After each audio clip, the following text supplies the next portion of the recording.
Hola, hola, hola, ¿cómo están? Feliz y bendecido sábado, ¿cómo están? No avisé que iba a pasar a leer un ratito. Acá estamos en un nuevo encuentro de lectura en vivo. Mi nombre es Débora. Estamos leyendo este libro, Ana, la abuela de Jesús. Un mensaje de sabiduría y amor. Tenía un ratito y bueno, qué mejor que compartir un poquito de lectura con ustedes. Bueno, voy saludando acá a los que se van conectando. Muchas gracias por estar, por resonar con estos mensajes. Y bueno, acá vamos. Estoy poniendo un poco de musiquita que no sé si se me va a escuchar, que es la música que pongo siempre de Pedro Redes, Amanecer 2025, pero se me cambia. Entonces, a ver si logro que se me repita en bucle y no que siga. Y si no, bueno, leeré sin música, no pasa nada. Bueno, vamos a continuar con esta lectura. Estoy en el capítulo 17. Hoy vamos a conocer la concepción en la luz de Yeshua.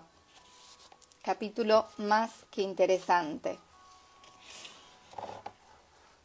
¿Se escucha la musiquita o no se escucha? Si me pueden decir, si no, la apago y bueno, porque no quiero estar pendiente de si se me vuelve en bucle o no, porque si se pasa una más fuerte me distorsiona todo.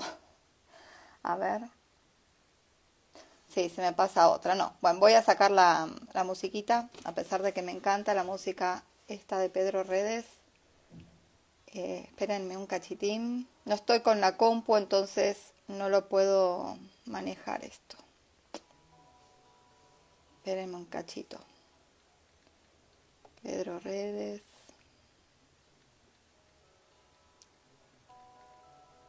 A ver si lo puedo poner desde acá. Bueno, ¿cómo están? Hola, Jorgelina, Maritza, José. Qué lindo volver a leer un ratito para ustedes y para mí, porque a mí me encanta leer. Así que lo comparto, pero a su vez yo lo disfruto también. A ver, a ver. Bueno, denme un segundito y ya estoy. Ahí está, a ver si se me repite. Bueno, esperemos que sí. Hola, hola. Bueno, capítulo 17. La concepción en la luz de Yeshua. Una noche, justo antes del amanecer, en la última semana de junio del año 5 a.C., mientras Joaquín y yo estábamos acostados en nuestro camastro, una inmensa luz vino sobre nosotros. En medio de la luz había como 4 ángeles: Miguel, Gabriel, Rafael y Uriel. Fuimos llevados hacia arriba como un torbellino, hacia una magnífica habitación llena de luz. Era la misma habitación a la que habíamos sido invitados cuando concebimos en la luz a nuestros hijos. Me gustaba pensar de este hermosísimo lugar como una de las muchas habitaciones dentro de la ciudad de la luz que yo llamaba la Nueva Jerusalén. Tuvimos el placer de ver que María Ana y su amado José entraban en la habitación. Otros familiares y parientes que vivían cerca y lejos también entraron. Entre ellos estaba María de Magdala y José de Arimatea, Tabita e Isaac, Rebeca y Simeón y Noé, que estaba al lado de una hermosa mujer de pelo largo y rubio rojizo que yo no conocía. Nos informaron de que todas estas parejas y otras participarían en concepción en la luz, para que las almas que iban a jugar roles esenciales pudieran encarnar. Vimos y oímos cosas muy poderosas y maravillosas.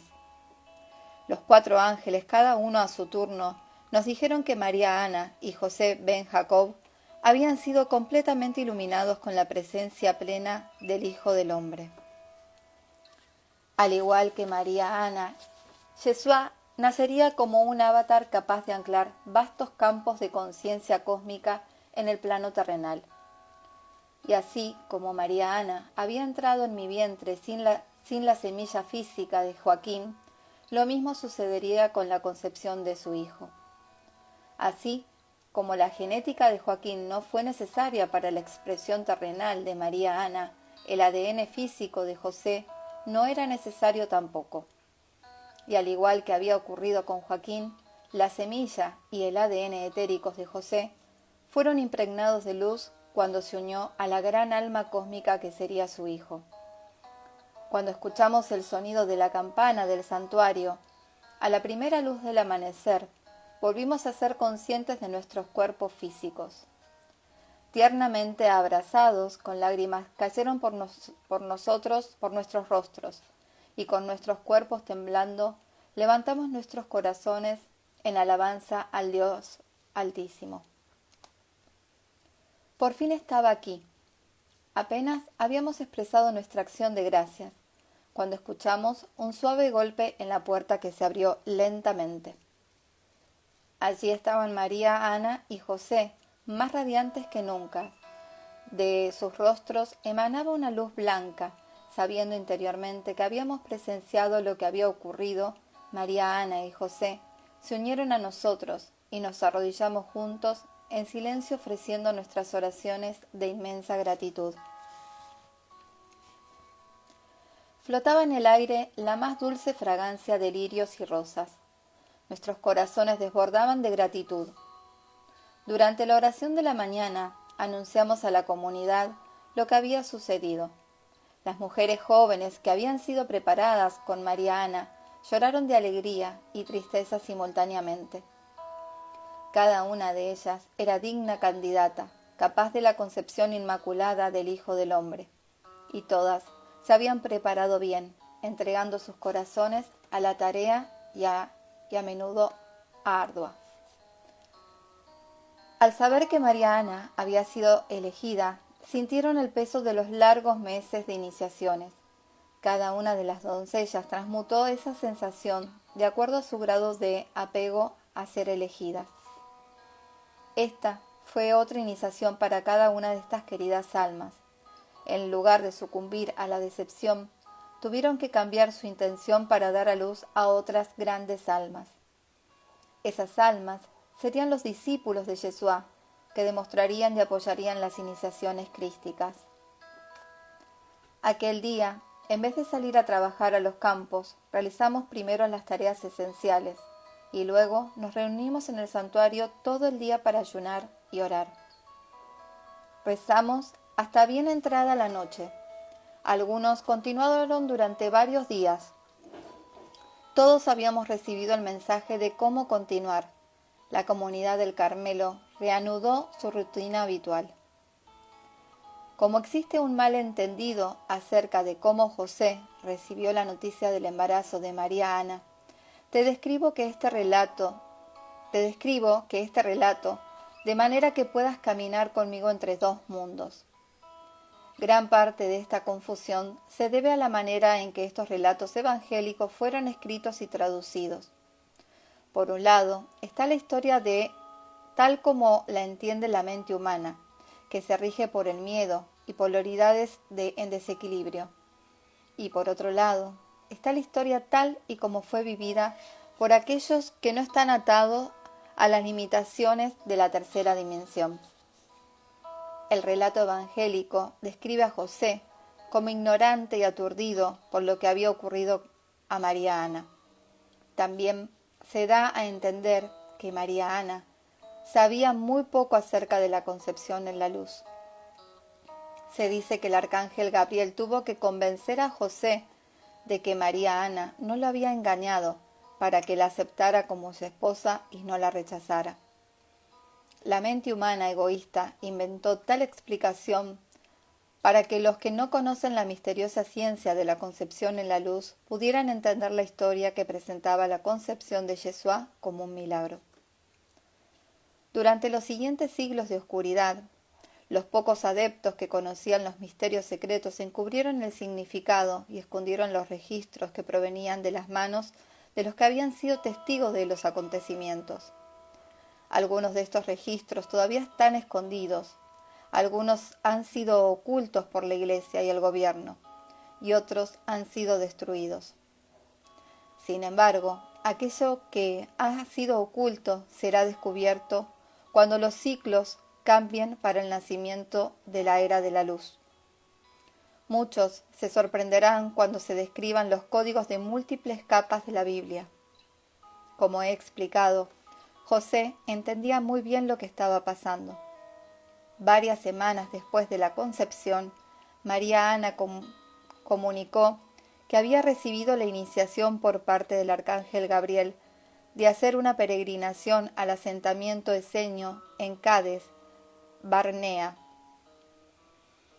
Después iría a Belén, donde permanecería con su prima Isabel durante el último trimestre del embarazo de ésta, que también había sido una concepción en la luz. María Ana y José se prepararon para el viaje. María de Magdala y José de Arimatea, Tabita e Isaac, Rebeca y Simeón los acompañaron. Todo estaba listo para el viaje a Cades Barnea, un remoto asentamiento eseño en el desierto de Param, cerca de la ruta comercial que va hacia el sur, hacia el Sinaí. Fue en ese lugar donde la matriarca y el patriarca de los antiguos hebreos, Sara y Abraham, fueron preparados para concebir a su hijo Isaac. Y fue allí también donde María Ana recibió en su vientre una unión adicional de luz divina, al igual que las otras 3 mujeres que darían a luz a María Magdalena, Sara y Mariam. Esas niñas se convertirían con el tiempo en discípulos claves de Yeshua. También serían iniciadas en los grandes misterios de la resurrección y la ascensión.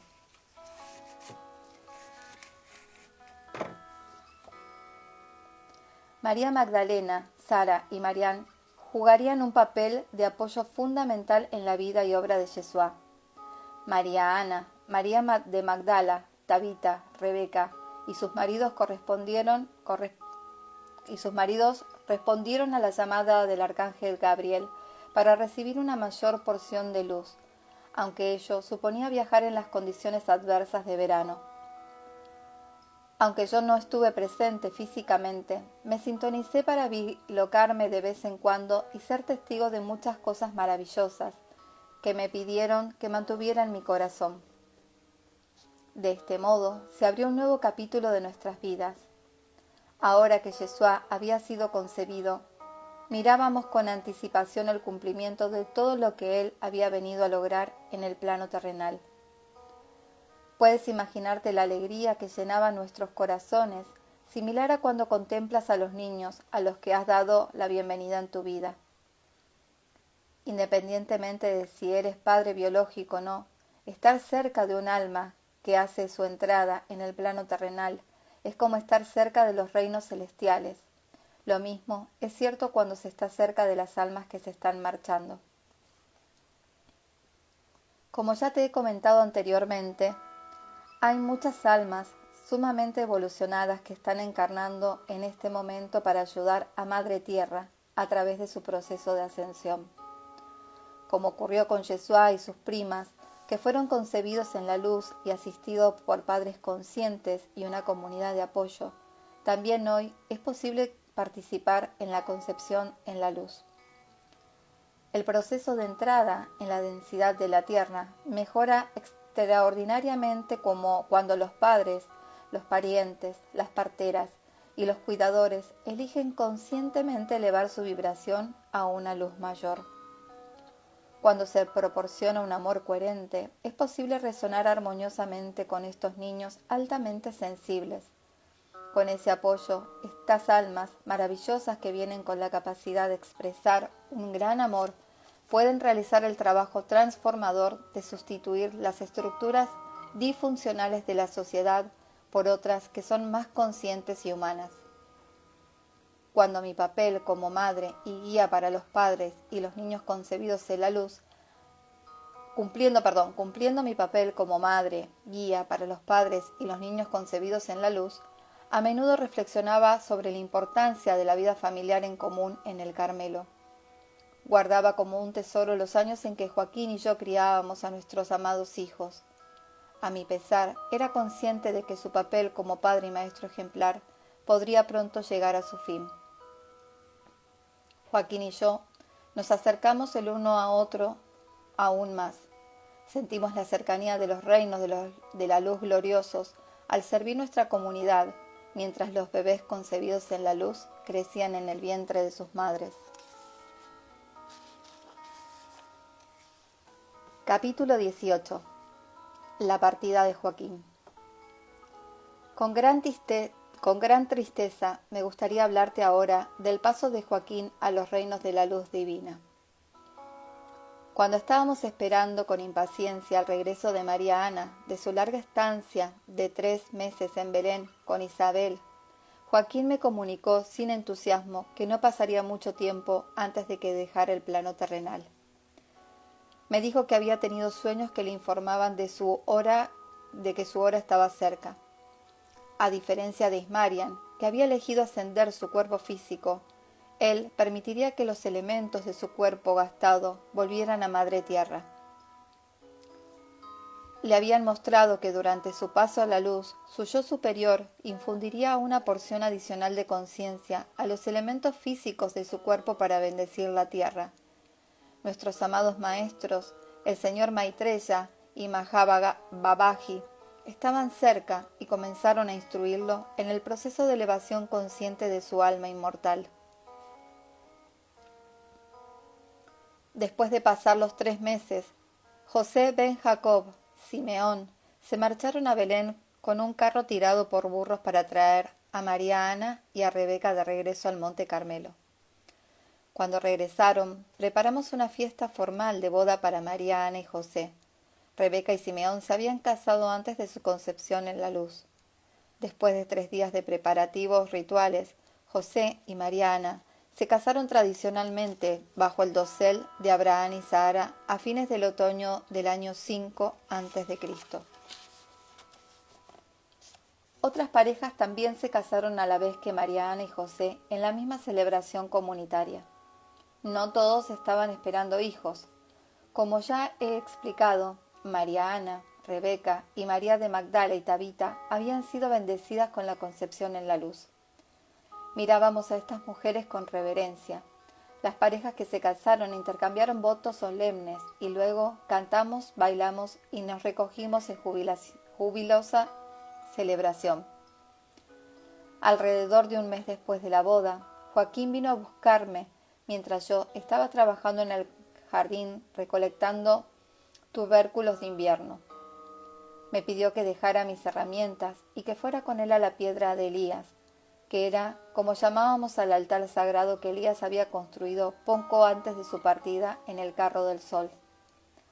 Dejando todo a un lado, caminamos hasta la colina más alta del monte. Joaquín no me dijo nada, ni una palabra en todo el camino.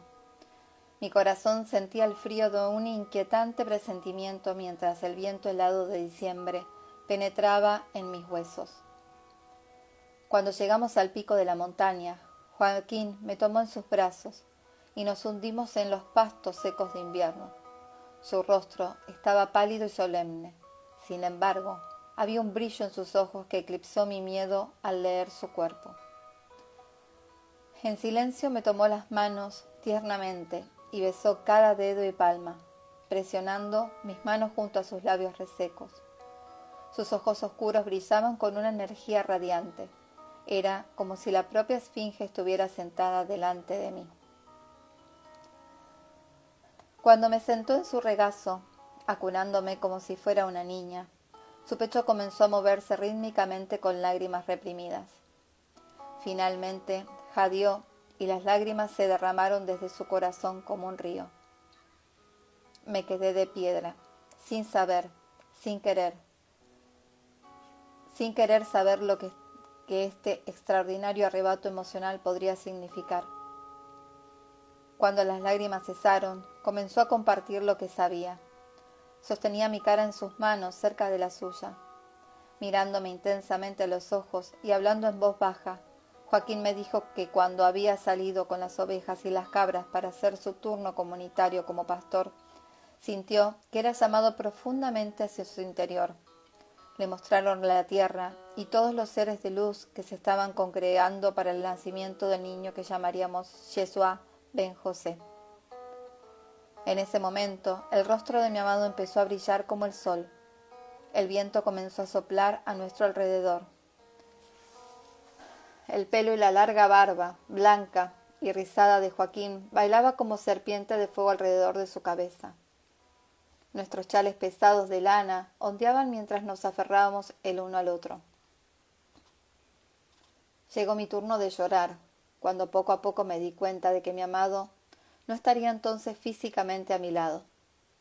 Luego, con gran determinación, rendí mi voluntad con el fin de facilitar el propósito mayor, según yo lo entendía. Mi pecho seguía moviéndose involuntariamente, como le había sucedido antes a Joaquín. Finalmente nos acostamos exhaustos, con los brazos y las piernas entrelazados. Nuestros corazones se buscaron y tejieron sencillos zarcillos de luz, hasta que creamos un tapiz de amor eterno que nuestra separación física no podría destruir. Poco a poco abrimos nuestros ojos para contemplar la verdad en el otro. Somos eternamente uno. En ese momento hubo un inmenso consuelo. Temblorosos y débiles, nos ayudamos el uno a otro a levantarnos y volvimos a casa. El sol se abrió paso a través de gruesas nubes grises, como si la mano de Dios nos estuviera bendiciendo. Seguimos los dorados rayos del sol hacia nuestra morada, donde buscamos refugio en nuestra familia seña. Enviamos un mensaje a nuestros hijos que vivían en Galilea y Judea, para que vinieran y se unieran a nosotros en la celebración en el Monte Carmelo. Después de la cena, invitamos a los miembros de nuestra familia cercana a que vinieran a nuestra pequeña habitación. Bajo el tenue resplandor de las velas y las lámparas de terracota, Joaquín tomó a cada hijo, ya adulto, en sus brazos y ungió un aceite en sus cabezas. A cada uno le dio una bendición paternal. Las lágrimas caían por nuestras mejillas. No podíamos imaginar lo que haríamos sin la presencia de Joaquín. Con María Ana se derramó más que los demás, poniendo sus manos sobre su vientre hinchado. Una luz estalló alrededor de nosotros y cada uno se sintió calmado y consolado. El día siguiente era sábado. Después de las ceremonias rituales, Joaquín llamó a toda la comunidad del Carmelo a reunirse en el santuario. Explicó que pronto se marcharía, pero que no sabía la hora exacta. Cada alma se acercó a este patriarca del Carmelo para recibir su bendición. Aquellos miembros de nuestra familia, yernos, nueras, sobrinas, sobrinos, primos y nietos, que no habían sido llamados a venir a nuestra pequeña habitación, recibieron ahora una bendición paternal de esta amada alma. Joaquín había sido un compañero, maestro y hermano tan constante que era difícil imaginar cómo nuestra familia del Carmelo podría vivir sin él. Pasaron las semanas sin más indicio de la partida de Joaquín. Sin embargo, sabiendo que nuestros días juntos eran mucho menos de los que nuestras voluntades personales hubieran elegido, pasamos tanto tiempo juntos como fue posible. Hicimos por el otro todas las pequeñas cosas que siempre habían abierto nuestros corazones a un amor más grande por Dios y la vida. Visitamos nuestros lugares preferidos alrededor del Monte Carmelo, deteniéndonos especialmente en el cedro solitario, donde muchos años antes un juglar había tocado su lira y su flauta llamándome a nuestra cita con el destino. Y cada día nos encontraba juntos en una intensa meditación, donde hallábamos una profunda soledad y paz interior. Cuando supimos que la hora de su partida había llegado, nos reunimos y vaciamos nuestro corazón de todo lo que habíamos compartido, ofreciéndoselo al Señor Altísimo. Nos arrodillamos en nuestra pequeña habitación, acariciándonos suavemente los corazones con las manos, entregando todo lo que éramos el uno al otro y a Dios. Entonces me levanté y me senté al lado de mi amado. Él permanecía en posición de loto sobre nuestro camastro. Me senté frente a él junto a la puerta. Quemé sándalo dulce, incienso y mirra. Mientras estaba delante de mi amado, ofrecí el Altísimo salmos de David y de Hathor, Isis y Osiris. Joaquín entró en profunda meditación. Vi cómo sus cuerpos sutiles se expandían a su alrededor en patrones gloriosos, irisados y geométricos. Campos de energía pulsaban con su respiración profunda y rítmica, hasta que se hizo un profundo silencio, como si el aire estuviera siendo aspirado. Luego se quedó quieto, mientras el último aliento de Joaquín pasaba muy lentamente a través de sus labios fruncidos. A partir de entonces, su cuerpo se mantuvo únicamente con la energía del prana. Su hermoso rostro irradiaba una profunda serenidad, mientras liberaba poco a poco su enfoque físico y se entregaba a la fuente de su ser.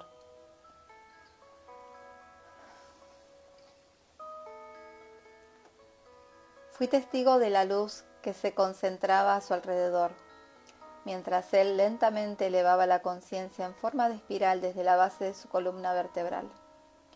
La energía de la serpiente se aceleró y se elevó. La luz aumentó hasta que Joaquín estuvo envuelto en una niebla. Su rostro se hizo transparente. Sus campos de energía sutil giraban más y más rápido. Entonces vi cómo su espíritu se elevaba a través de la coronilla. Fue magnífico sentir y contemplar su gloria. El cordón de plata, que conecta el alma con el cuerpo, giraba en forma helicoidal, a la vez que su fuerza vital se movía hacia arriba y fuera de cada célula de su cuerpo físico.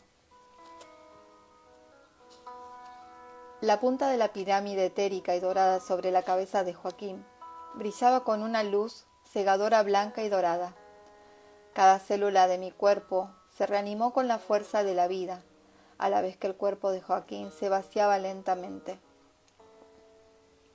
No era que la esencia de su vida estaba entrando en mí, sino que la fuerza vital, universal, exaltada en mi cuerpo, mientras yo sostenía el espacio para que la conciencia plena de Joaquín quitara su enfoque de la forma física.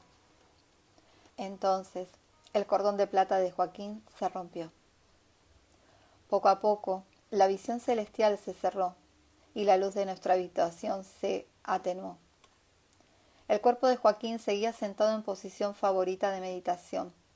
Yo me quedé donde estaba durante horas, asistiendo a la conciencia ascendente de Joaquín. La luz de la forma delante de mí comenzó a irse, hasta que no quedó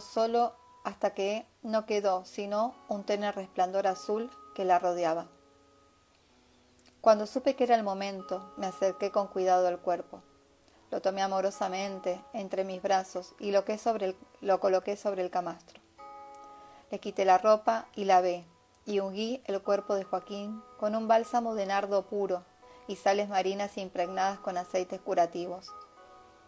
De una urna de cerámica, tomé trozos de gasa de algodón y paños de lino empapados en aceite, que se utilizaban para amortajar los cuerpos de los difuntos y para otros propósitos de regeneración que he explicado antes. A continuación, envolví el cuerpo en un capullo de gasa. Salí de la habitación y me apresuré a llamar a María Ana y a los otros para que vinieran. Después, caminé por la circunferencia del complejo del Monte Carmelo, tocando la pequeña campana que indicaba el paso del alma de uno de los de nuestra comunidad. Realicé mis lavados rituales y me uní a los que ahora estaban entrando uno por uno en nuestra habitación, ofreciendo sus oraciones y bendiciones a Joaquín y a sí mismos. Finalmente, Eli, que había sido entrenado mejor que yo en el proceso de embalsamiento, llegó con otros 2 hermanos para llevar el cuerpo de Joaquín a la sala especial, reservada en la enfermería para tales fines. Durante 3 días antes de la inhumación, reconocimos el paso del alma de Joaquín a una nueva vida, debido a que nuestra comunidad entendía y era consciente de que su transición había sido la de un adepto que sabe cómo abandonar conscientemente el cuerpo físico. Había un aire de celebración en lugar de llanto y lamento. Sin embargo, también hubo lágrimas de tristeza, porque nuestro amado hermano y padre ya no iba a estar más con nosotros en el plano físico.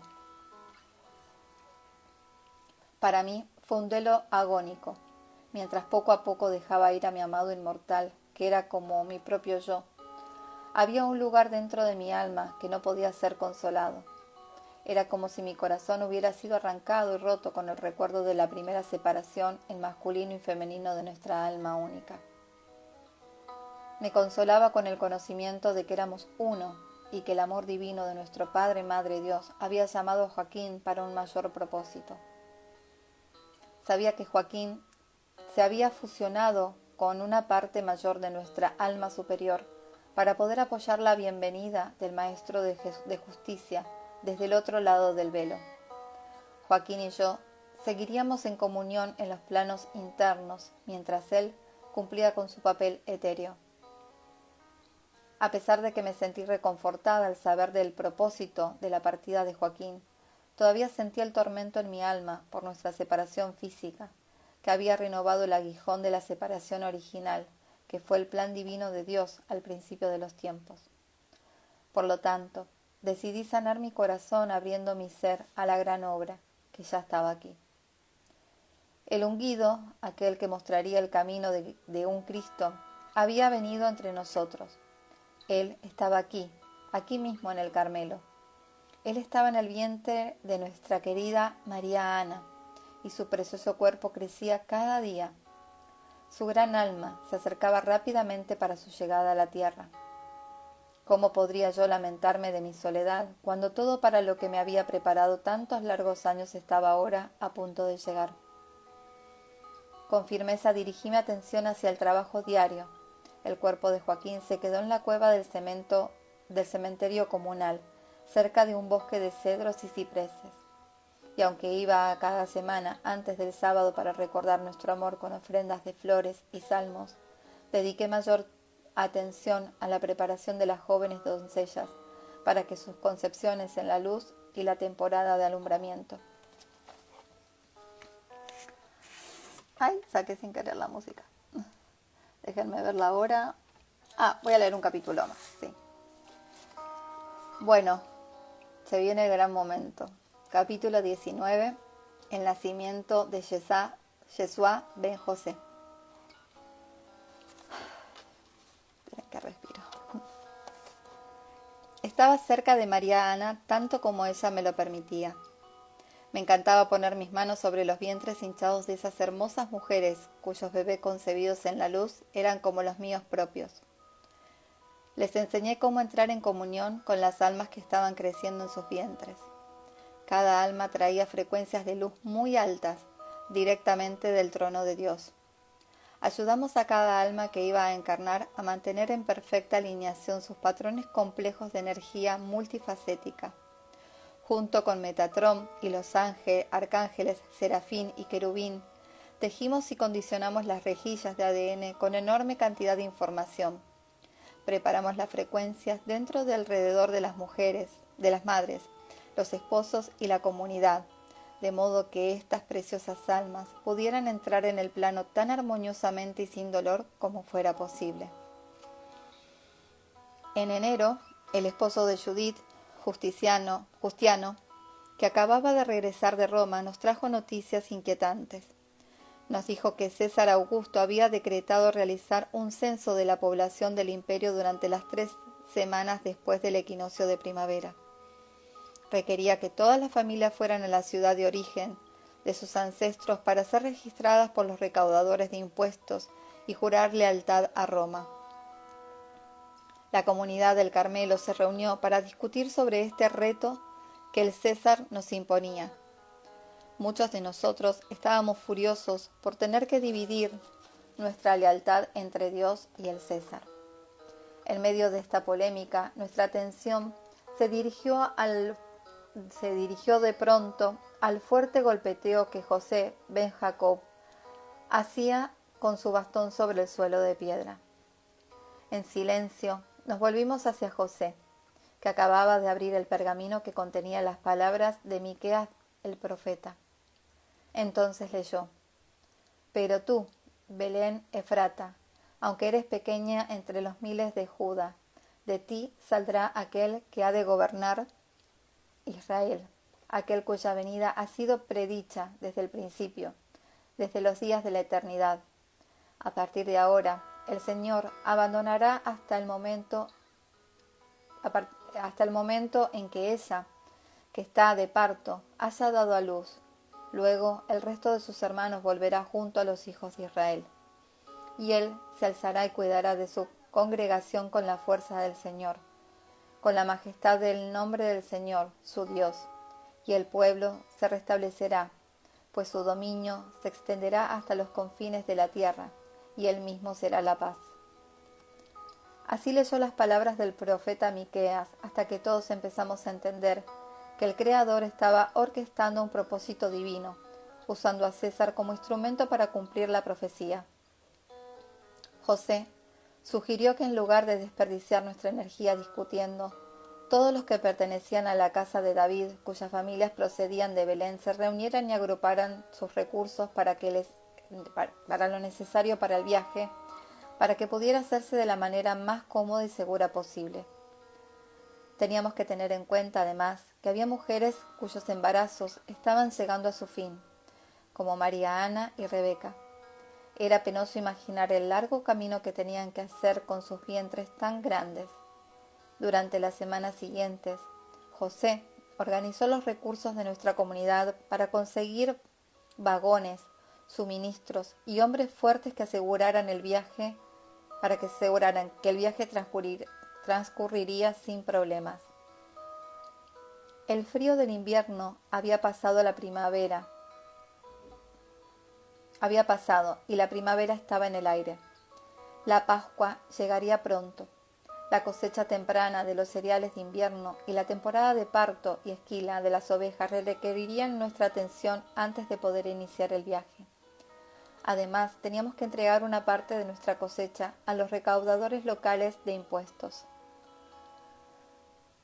Para que nuestra comunidad se quedara siempre con un pequeño grupo de hombres clave, nos dividimos según las tribus de origen y nuestros destinos, y espaciamos los tiempos de partida.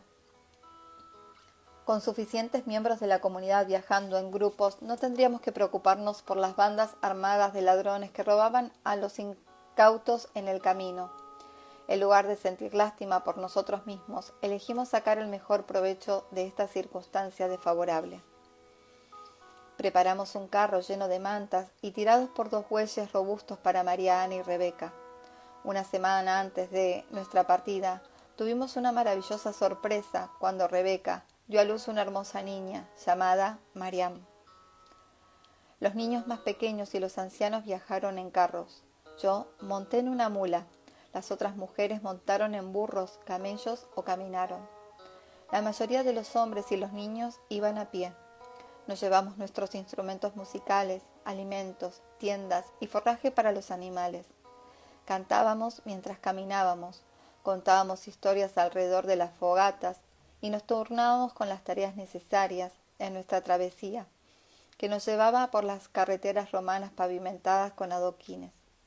Al pasar por las afueras de Jerusalén, el camino se hizo más ancho, pavimentado con piedras cortas y colocadas por los guarniciones y esclavos romanos. Los acueductos y pozos profundos que encontrábamos en el camino suministraban abundante agua. Nos sentimos protegidos y bien cuidados hasta que llegamos a las estrechas calles de Belén, atestadas de una multitud tumultuosa de personas, animales y medios de transportes. Los soldados romanos estaban por todas partes.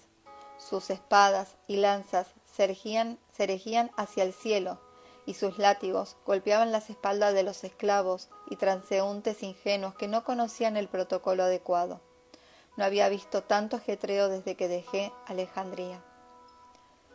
Más allá de Belén, cerca de Etam, donde había vivido hacía mucho tiempo, había un valle regado por un pequeño manantial. Esta tierra pertenecía a un pariente lejano, el padre de la esposa de mi hijo Lucas, Abigail. Allí nos refugiamos, lejos del ruido del pueblo atestado. Establecimos nuestro campamento cerca del pozo que daba de beber a sus ovejas y ganado. Era bonito estar rodeados de nuestros amigos y familia cercana. Esperábamos a otros miembros de la familia que vendrían de Galilea, Judea y Samaria. Para levantar el ánimo, aprovechamos esta oportunidad para crear una maravillosa reunión familiar. La hermana de Ben Jacob, Isabel, quien también era prima materna de María Ana, había dado a luz a su hijo concebido en la luz 6 meses antes.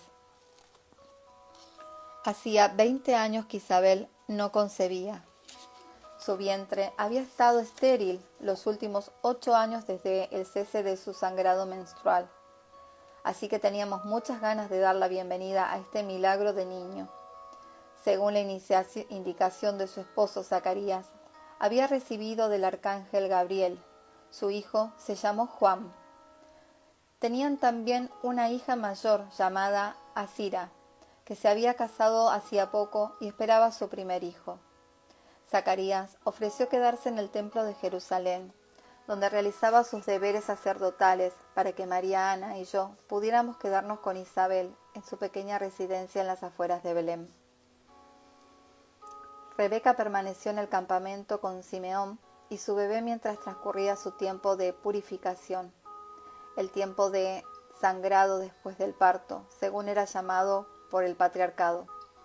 José iba y venía del campamento todos los días. Cuando llegó el primer día de empadronamiento para la gente de Galilea, fuimos ante los censistas y recaudadores de impuestos de Belén. Fue una experiencia terrible, por más que traté de mirarlo con filosofía. Cuando por fin terminamos, al atardecer, comenzaron las contracciones de parto de María Ana.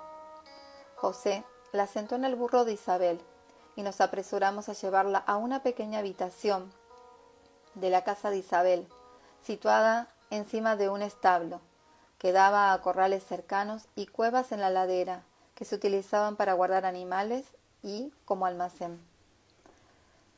A esta habitación se accedía a través de un pasillo que daba a un patio interior, compartido por 3 viviendas conectadas que pertenecían al hermano de Zacarías, Senoes. José subió en brazos a María Ana por las escaleras estrechas y entre empedradas y la acostó sobre un camastro especial que habíamos preparado para el parto. José había enviado un mensajero para traer a Lucas, quien actuaría como médico de cabecera en caso de que hubiera alguna complicación. Estábamos a menos de 5 kilómetros de las cuevas y los establos donde Ana había dado a luz a Oriana hacía mucho tiempo. Reflexioné que había pasado casi 592 años desde el momento en el que Ana y yo, su yo superior, nos fusionamos en el humilde establo del yerno de Naomi, y ahora estaba ahí, en Belén otra vez, esperando el momento por el cual había encarnado en un cuerpo físico hacía tanto tiempo. Subiendo por las escaleras, detrás de José y María Ana, iba Isabel, que llevaba a Juan sobre su cadera y un montón de sábanas de algodón egipcio en el otro brazo. Yo llevaba vasijas de agua. El pequeño cuerpo de María Ana temblaba y jadeaba. Sus contracciones se aceleraron y se hicieron cada vez más intensas al acercarse la medianoche. Le recordábamos continuamente que respirara mientras empujaba y que se relajara en los dolores del parto. En los momentos en los que no mascaba una raíz para disminuir el dolor, repetía mantras a su amado hijo para calmarlo a él y a sí misma. Con sus ojos vueltos hacia el Santo de los Santos, en el centro de su cerebro rezó y entró en un estado muy profundo de trance. Revisé la posición de Yeshua y vi que bajaba favorablemente por el canal de parto. Las contracciones se intensificaron gradualmente a partir de la medianoche. María Ana llevó el proceso con gran entereza para ser una doncella tan joven, de solo 16 años. La animé a expresar con sonidos los sentimientos que la envolvían. Finalmente, la vagina de María Ana comenzó a dilatarse dejando asomar la cabeza de Yeshua. Había sido muy buena decisión preparar su cuerpo para el proceso de parto durante el mes anterior. Debido a que no había experimentado la penetración de un hombre, le habíamos asistido mediante la aplicación de pomadas y masajes, expandiendo los delicados tejidos a través de los cuales Yeshua estaba pasando ahora. Desde lo más profundo de mi ser surgió una progresión de sonidos.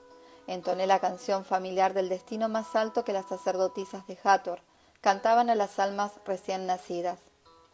Muy alto encima de nosotros, claramente visible como una estrella fija en los cielos, estaba la Merkaba Bet Elohim. Huestes de ángeles, dominaciones y elementales vinieron y permanecieron junto a nosotros. Era como si toda la vida estuviera conteniendo la respiración, a la vez que el silencio más profundo penetraba el corazón mismo del cielo y la tierra. Y en ese momento asomó su cabeza cubierta de rizos color castaño rojizo, y pronto el resto de su pequeño cuerpo estuvo en mis manos. Gloria a Dios en las alturas, paz y buena voluntad para la humanidad. Estos fueron los estribillos que escuchamos de las huestes angélicas. Nuestra habitación brillaba con una luz dorada celestial. He aquí a mi Hijo, en quien yo he venido a reunir mi rebaño. En él me complazco. Fueron las palabras grabadas en nuestros corazones por el Dios Altísimo. Así es como recibimos al Hijo del Hombre, y tal como Él me había prometido y mostrado hacía más de un año, Yeshua había llegado a mis pequeñas manos. De hecho, era bendita entre las mujeres, así como lo era su preciosa madre.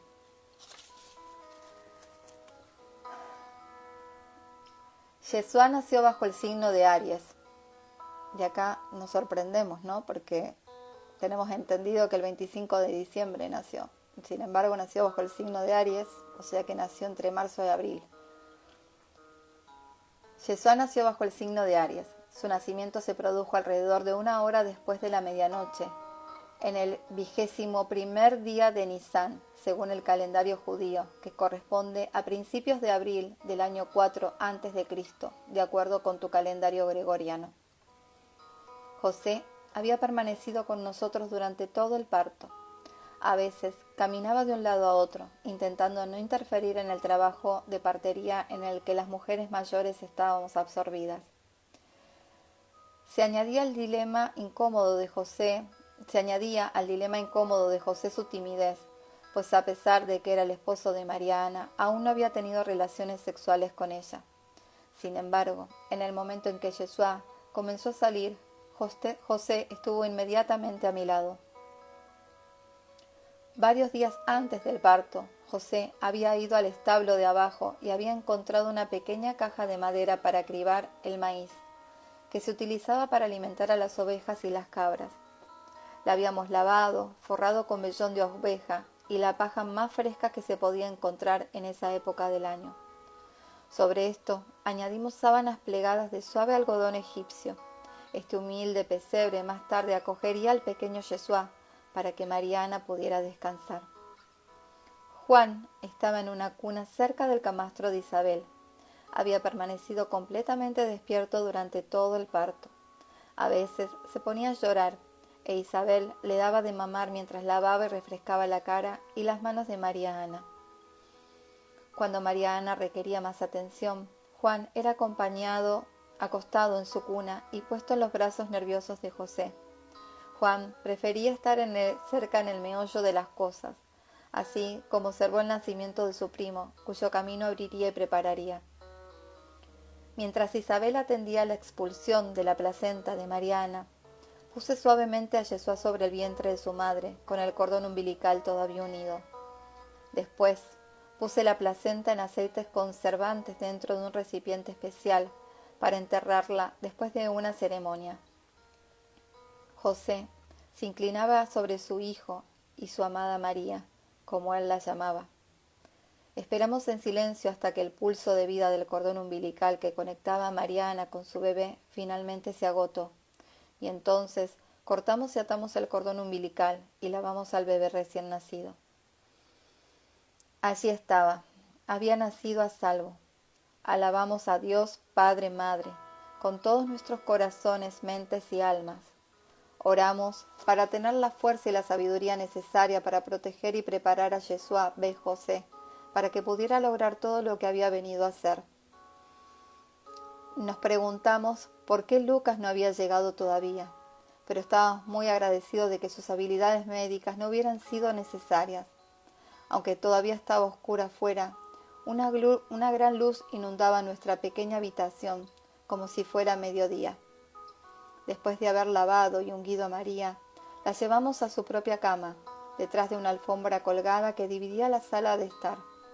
Yeshua fue envuelto en un paño del más fino algodón egipcio, que María había preparado doblando las orillas y bordeándolo cuidadosamente con un diseño geométrico de colores típicos del linaje de David. Podíamos sentir la presencia de los grandes a nuestro alrededor. Durante las siguientes horas, mientras permanecíamos sentados en silencio, vigilando al niño que dormía en el regazo de María Ana, escuchamos de nuestros corazones la comunión entre seres de otros reinos y dimensiones. En ese momento, alguien llamó a la puerta. Isabel corrió a abrir y se encontró con su casero y cuñado Zenos, acompañado de Lucas, cuya respiración rápida indicaba que había llegado corriendo. Lucas inmediatamente se acercó a su hermana más joven y al niño Yeshua. Después de lavarse las manos, cuidadosamente procedió a examinarlos y se alegró de que ambos estuvieran sanos y robustos. Tal como había sido entrenado desde su juventud, Lucas hizo más tarde un registro por escrito de las más maravillosas de las historias. Aunque este registro ha sido alterado, ha sobrevivido relativamente intacto a través de los siglos y todavía se conoce en tu día como el Evangelio según Lucas. Lucas se disculpó profusamente por no estar presente en el parto y explicó que había estado asistiendo a otro parto, ayudando a la madre y al niño a sobrevivir a una situación crítica. Sonreí por dentro cuando me di cuenta de que tenían que ser mis manos y no las de Lucas las que recibieran a Yeshua ben José, justo como mi nieto me había prometido. Poco tiempo después, se nos volvió para anunciar que había un grupo de seguidores en la puerta de la calle de abajo. Algunos eran pastores que trabajaban para el suegro de Lucas. Le dijeron que una multitud de ángeles se les había aparecido mientras estaban cuidando sus ovejas en la ladera. Otros decían que se habían despertado de un sueño muy lúcido, en el que les decían que fueran a la casa de Isabel. Sabían que María Ana estaba a punto de dar a luz la última vez que la vieron. A todos les habían dicho que se levantaran y fueran a ver a un niño recién nacido llamado Emmanuel, príncipe de la paz, que era predilecto de Dios, al igual que lo era el hijo de Zacarías, Juan, que más tarde se llamaría Juan el Bautista. Cuando el sol empezó a salir, todos estos amados peregrinos fueron invitados a entrar en turnos. Subían las escaleras que había detrás de la casa principal de Zenos en parejas o tríos, y se sentaban un momento en meditación junto al bebé dormido. De vez en cuando, Yeshua abría sus grandes ojos almendrados de color gris azulado y miraba a los miembros de la familia y amigos que fueron los primeros en darle la bienvenida. De mis hijos estaban allí Natán, Lucas y Rebeca, que vinieron con sus parejas. Rebeca trajo a su pequeña bebé, Mariam. Mis otros hijos y los de Joaquín estaban muy lejos. José de Arimatea, junto con su esposa María de Magdala y su hermana Marta, fueron registrados en el censo en Betania. En una sincronía fascinante, María Magdalena había nacido ese mismo día en Betania, el mismo número de horas después de la puesta del sol que Yeshua antes del amanecer. Entre los trabajadores del suegro de Lucas había un niño de 12 años llamado Natanel ben Tolmi. Bartolomé en arameo. Estaba con los pastores que vieron a los ángeles. En sus brazos llevaba un cordero huérfano recién nacido que traía como ofrenda para Yeshua. Cuando vio a Yeshua, cayó de rodillas, diciendo que en una visión que había tenido hacía varios meses, había visto a este mismo niño, y un ángel le había dicho que era el Mesías prometido. Sus lágrimas caían en la suave lana de su ofrenda en medio de sus balidos. Cuando levantó la vista, María Ana lo invitó a acercarse. Colocando una mano suave sobre la cabeza de Natanael, ella lo miró fijamente a los ojos y le dijo: Tú, hijo mío, has sido favorecido por Dios. El que ahora está con nosotros te ha llamado para que dejes el mundo y seas su amigo y discípulo para siempre. Entonces le pidió a José que cogiera el cordero, y ella colocó al niño Yeshua en los brazos bronceados de Natanael. Me doy cuenta, mi querido amigo, de que mi historia se está volviendo cada vez más compleja. También me doy cuenta de que mucho de lo que estoy compartiendo contigo entra en conflicto con las historias generalmente aceptadas hoy por los cristianos. A pesar de que me arriesgo a crear confusión y conflicto en ti, mi intención es aportar claridad y amplitud de miras. Hay muchas cosas que transmitir y te lo entrego por parte, tema por tema, flujo de energía por flujo de energía. Sin embargo, por favor, no aceptes mi historia a ciegas. Dale la oportunidad de que actúe en tu corazón y luego en tu mente. Te recuerdo que estas palabras transmitidas de manera pueden abrir y expandir tu conciencia para que puedas considerar alternativas. Te corresponde a ti discernir la verdad de lo que está contenido en este documento, en función de tu poder elevar, transformar y potenciar tu propio conocimiento.